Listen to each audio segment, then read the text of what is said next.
ꯑꯗꯣꯝꯒꯤꯗꯃꯛꯇ SS Entertainment na puduna lakjari Ningol Khonjel. Ningol Khonjel sinjariba Organizing Committee gi maikaidagi pumnamakpu taramna okjari.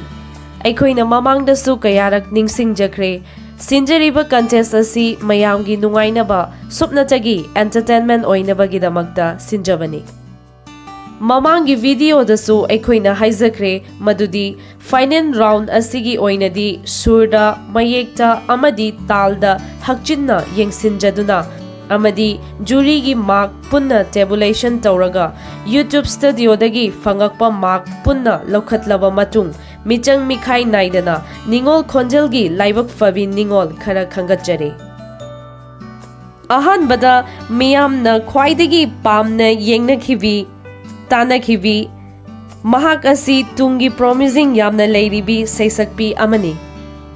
Kanano haibadu aikoi punna khangminasi. Contestant number 214 Malengwanbi Abzam from New Chekon Mandop Lerag. Special Viewer Mention Award.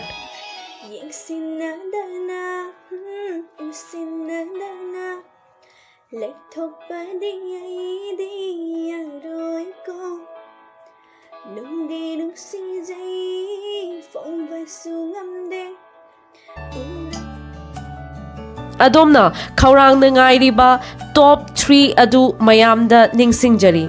Top 3 of the Ningol Khonjel Manipuri short cover song contest asigi laibak favi Ningol adudi contestant number 207 Huidrom Thaja Chanu from Sagolban Tera Lokham Leirak.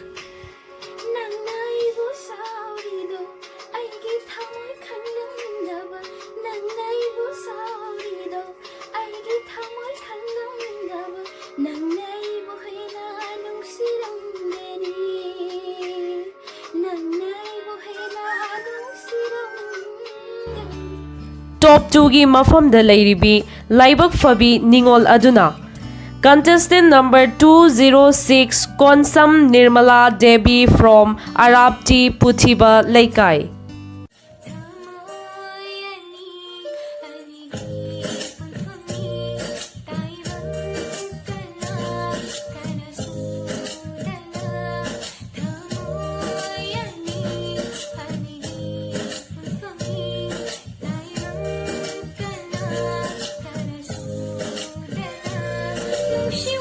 Mathang asidi adomna ikhau langna ngairaklibi Ningol Singtagi oiba Ningol Khonjel asigi top 1. Contestant number 208 Pukhrambam Nautombi Devi from Sagolban Moirang Hanuba Leirak.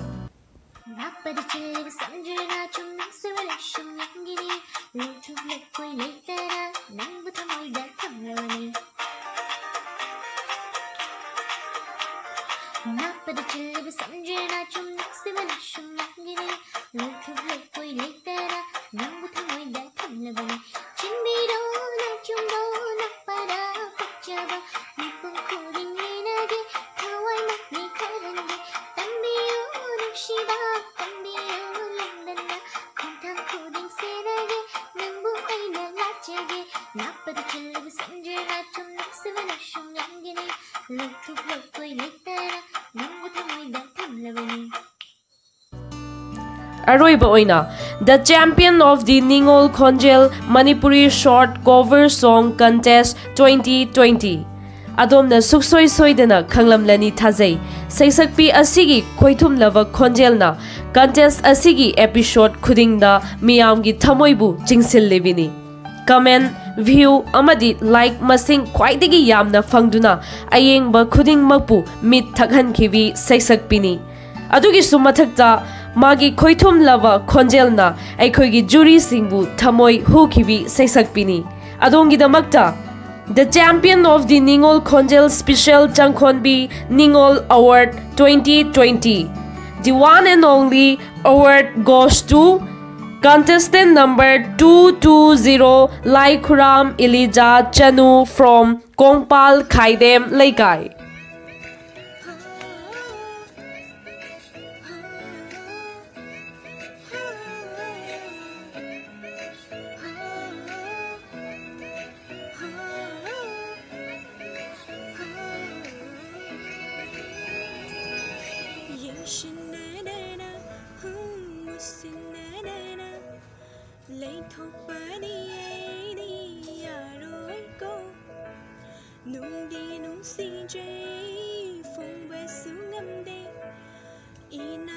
changba fao kini benido aina khandokpa yingthokpa na tato aina uhauba khanghauba nangi nushi nangi na taudo